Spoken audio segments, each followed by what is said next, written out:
जय हिंद दोस्तों। Political science glossary पर आपका फिर से स्वागत है। पॉलिटिकल साइंस ग्लोसरी के कम्युनिटी टैब में जो क्वेश्चंस आते रहते हैं उन्हीं को मिलाकर के ये एक क्विज तैयार की गई है, जिसमें कुल मिलाकर 60 क्वेश्चंस हैं और इन 60 क्वेश्चंस को हम लोग 30-30 क्वेश्चंस की दो छोटी छोटी वीडियोज़ में डिस्कस करेंगे। साथ ही साथ कुछ एनालिसिस भी करेंगे इन क्वेश्चंस का। तो चलिए शुरू करते हैं। क्वेश्चन नंबर 1, संघ की कार्यपालिका का संवैधानिक प्रधान कौन होता है?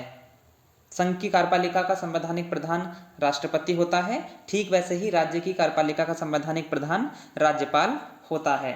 जहां तक वास्तविक प्रधान का संबंध है तो संघ में वास्तविक प्रधान प्रधानमंत्री होता है और राज्य में मुख्यमंत्री। क्वेश्चन नंबर 2, संविधान समीक्षा आयोग के अध्यक्ष कौन थे? तो संविधान समीक्षा आयोग सन 2000 में अटल बिहारी वाजपेयी जब प्रधानमंत्री थे उस समय बनाया गया था भारतीय संविधान की समीक्षा के लिए। इसमें कुल 11 सदस्य थे, जिसमें के Parasaran, Subhash Kashyap, justice RS Sarkaria, PA Sangma, Abid Hussain जैसे मेंबर्स थे। इस आयोग के अध्यक्ष थे जस्टिस MN वेंकट चलैया। तो ऑप्शन बी ठीक होता है।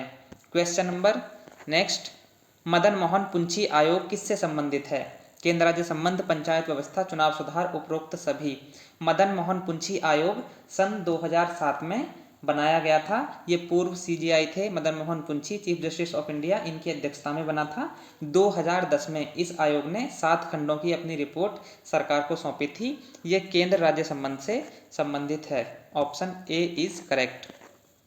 NJAC क्या है? आप जानते होंगे 99वां संविधान संशोधन सन 2014 में किया गया और उसके माध्यम से एक संस्था अस्तित्व में आई जिसको नेशनल जुडिशियल अपॉइंटमेंट कमीशन के नाम से जाना गया। इसका काम बेसिकली जुडिशियरी में नियुक्ति और ट्रांसफर संबंधी था। हालांकि 2015 में ही 16 अक्टूबर को सुप्रीम कोर्ट की एक संवैधानिक पीठ ने, जिसमें 5 जजेस होते हैं, इस NJAC को, नेशनल जुडिशियल अपॉइंटमेंट कमीशन को, गैर संवैधानिक करार दिया। इसलिए ये लागू नहीं हो सका और इसके स्थान पर दोबारा से कॉलेजियम सिस्टम अस्तित्व में आया। क्वेश्चन नंबर नेक्स्ट, कॉन्स्टिट्यूशन में भी डिफाइंड एज, संविधान को परिभाषित किया जा सकता है किसी देश की मूल विधि, किसी देश की अधीनस्थ विधि, ए एवं बी दोनों, उपरोक्त में से कोई नहीं।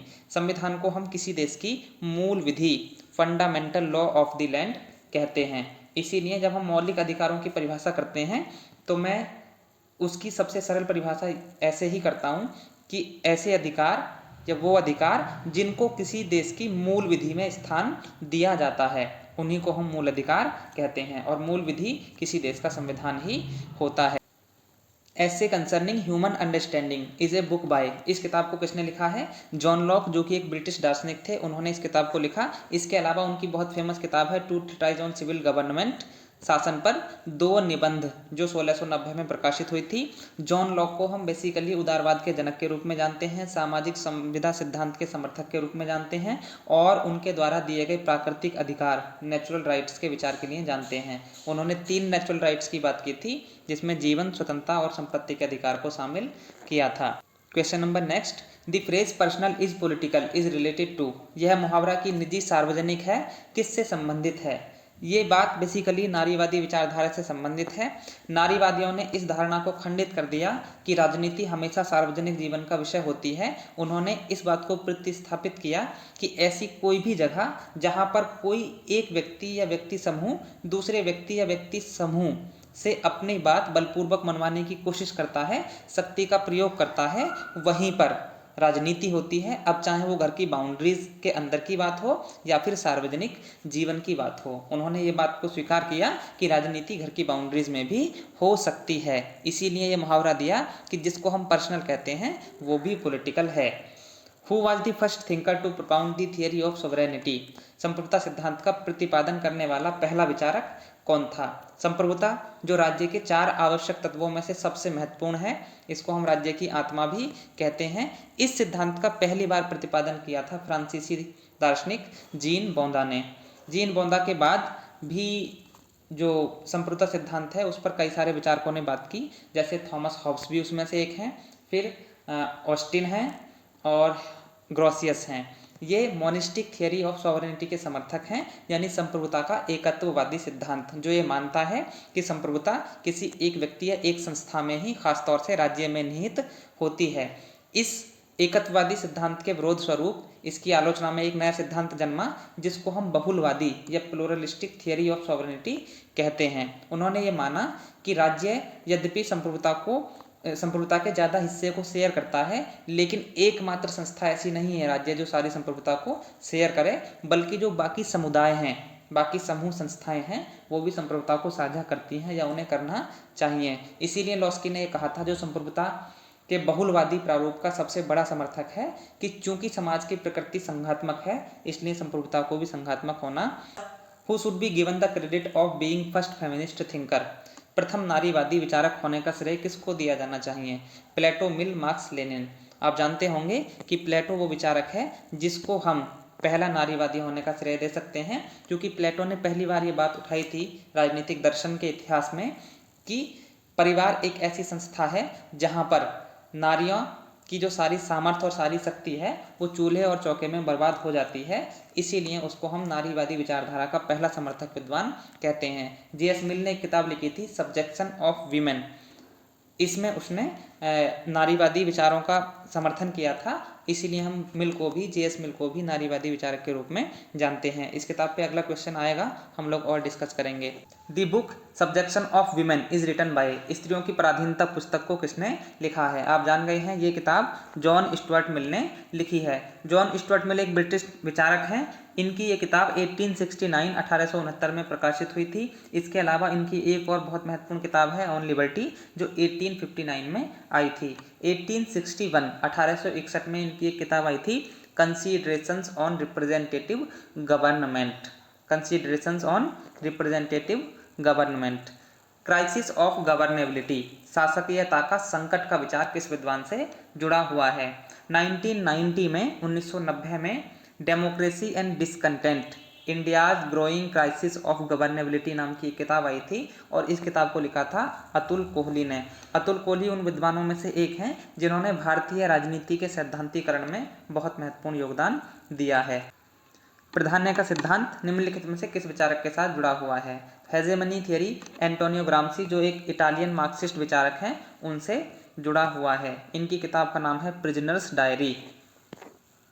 निम्नलिखित में से किस भारतीय विद्वान को उसके जातीय और राजनीति संबंधी अध्ययन के लिए जाना जाता है?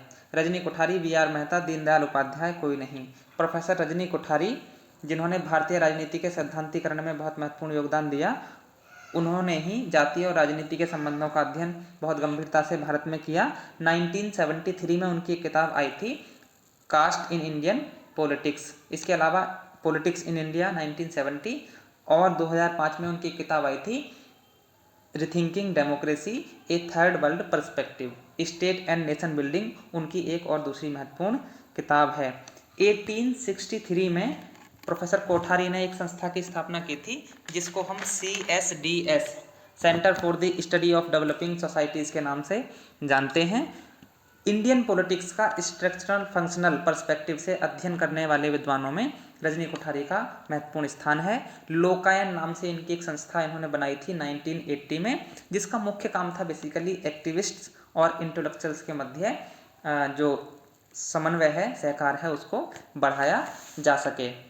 भारतीय संविधान का कौन सा अनुच्छेद उपाधियों के अंत का प्रावधान करता है? आर्टिकल 18 जो समानता के अधिकार का लास्ट आर्टिकल है, वो उपाधियों के अंत की बात करता है। आर्टिकल 18 में फिर भी दो तरह की उपाधियों की छूट दी गई है, शिक्षा और सेना संबंधी। शिक्षा में जैसे आप PhD MPhil की उपाधियां हैं, सेना में मेजर, कर्नल, जनरल की उपाधियां अभी भी दी जाती हैं। 1977 में जब जनता सरकार बनी मोरारजी देसाई के नेतृत्व में, तो उन्होंने जो पद्म पुरस्कार हैं उनको भी ये कहते हुए स्थगित कर दिया, देना बंद कर दिया कि ये भी उपाधियां ही हैं। लेकिन 1980 में दोबारा से इंदिरा गांधी सरकार अस्तित्व में आई और उन्होंने इसको दोबारा से शुरू किया। निम्नलिखित में से किस देश को प्रजातंत्र के घर के रूप में जाना जाता है?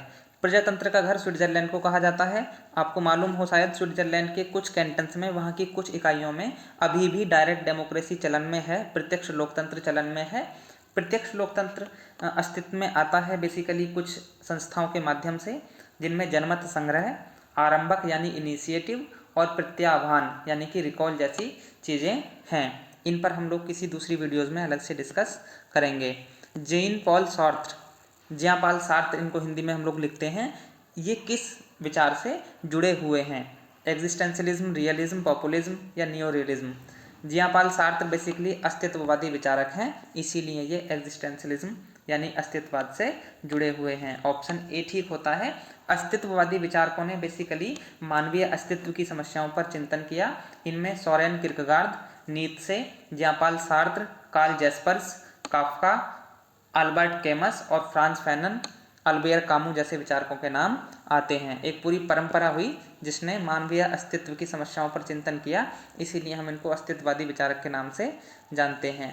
जन संप्रभुता यानी कि पॉपुलर सॉवरेनिटी के सिद्धांत का पहला प्रतिपादक कौन था? ये क्वेश्चन बार बार पूछा जाता है कॉम्पिटिटिव एग्जाम्स में।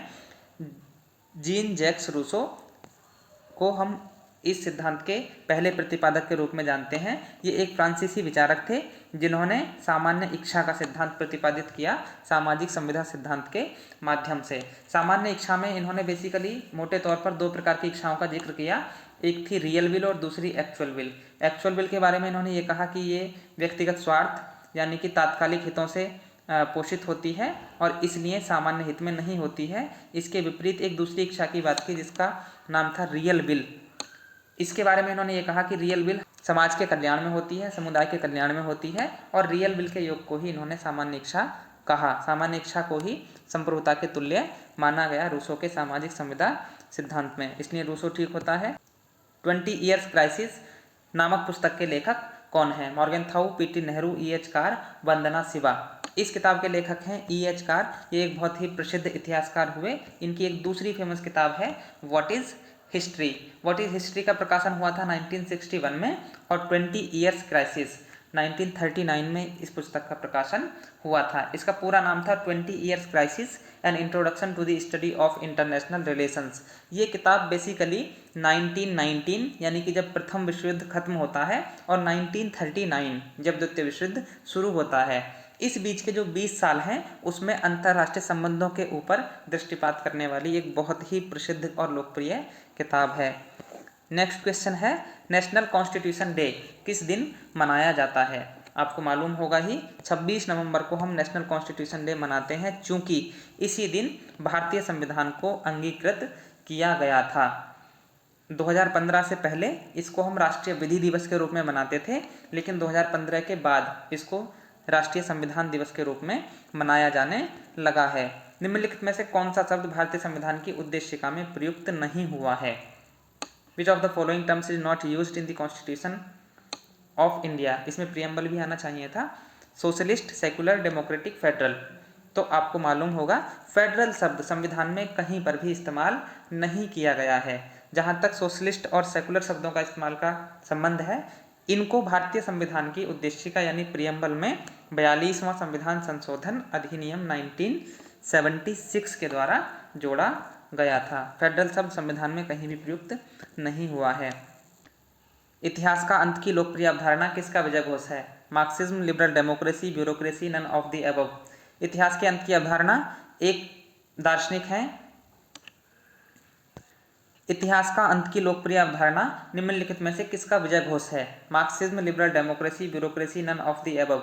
इतिहास के अंत का विचार फ्रांसिस फुकुयामा से जुड़ा हुआ है। 1989 में इन्होंने एक आर्टिकल लिखा था नेशनल इंटरेस्ट नामक एक पत्रिका में और उसका टाइटल था एंड ऑफ हिस्ट्री। बाद में उसको एक किताब का आकार दिया गया और किताब का नाम बना end of history and the last man. इसमें इन्होंने लिबरल डेमोक्रेसी की विजय घोष किया है।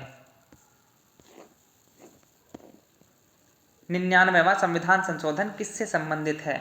OBC commission, national judicial appointment commission, SC commission, ST commission. आपको मालूम होगा ही, पहले हम डिस्कस कर चुके हैं। एनजेएसी यानी कि नेशनल जुडिशियल अपॉइंटमेंट कमीशन से संबंधित है। ओबीसी कमीशन को भी संविधान का दर्जा दिया गया है 102वां संविधान संशोधन 2018 के द्वारा। ये क्वेश्चन कहीं ना कहीं पूछा जाएगा।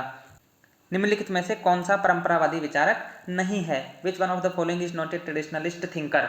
ये बहुत ध्यान देने की बात है कि जिस समय व्यवहारवादी क्रांति, बिहेवियरल रिवोल्यूशन राजनीति विज्ञान में आकार ले रही थी, जिसमें राजनीति विज्ञान को विशुद्ध विज्ञान बनाने पर बहुत बल दिया गया था, ठीक उसी समय उसी के समानांतर कुछ विचारक ऐसे भी थे जो हमारा परंपरागत राजनीति विज्ञान है उसके समर्थन में थे और उसके महत्व को रेखांकित कर रहे थे। वो ये मानते थे कि ये सही है कि हम लोग राजनीति विज्ञान को विज्ञान बनाएं, लेकिन हमारा जो परंपरागत ज्ञान है, पुरानी किताबें हैं, हॉब्स, लॉक, रूसो, अरस्तु, ये पूरी परंपरा की, इनका भी अपना एक महत्व है। इनके महत्व को भी रेखांकित किया जाना चाहिए। इन विचारकों में माइकल ऑक्सफोर्ड, हन्ना अरेंट, लियो स्ट्रॉस, एरिक वोइगलिन एक पूरी परंपरा है। तो ये विचारक जो नीचे वाले 3 हैं, ये परंपरावादी विचारक हैं। और principles of social and political theory पुस्तक के लेखक कौन हैं? ये एक बहुत महत्वपूर्ण किताब है 1951 की। इसको लिखा था अर्नेस्ट बार्कर ने। इसमें इन्होंने राजनीति विज्ञान की कुछ महत्वपूर्ण अवधारणाओं पर चिंतन किया है। इनको हम बहुलवादी विचारक के रूप में भी जानते हैं। नेक्स्ट क्वेश्चन है, पॉलिटिक्स अमंग नेशंस के लेखक कौन हैं? हेंस जे मार्गेंथाउ, जो यथार्थवादी चिंतक हैं अंतर्राष्ट्रीय राजनीति में, उनको यथार्थवादी उपागम के सबसे महत्वपूर्ण समर्थक के रूप में हम लोग जानते हैं। उनकी और भी किताबें हैं। पॉलिटिक्स अमंग नेशंस 1948 में प्रकाशित हुई थी। इसके अलावा scientific man versus power politics और डायलमाज ऑफ पॉलिटिक्स इनकी और महत्वपूर्ण किताबें हैं। तो आज की वीडियो को हम लोग यहीं समाप्त करते हैं। जल्द ही मिलेंगे अगली वीडियो में। तब तक के लिए जय हिंद। जुड़े रहिए पॉलिटिकल साइंस ग्लोसरी के साथ। और यदि आपको वीडियो पसंद आई है, आपके कुछ सजेशंस हैं, आप कमेंट बॉक्स में ज़रूर लिखिएगा। जय हिंद।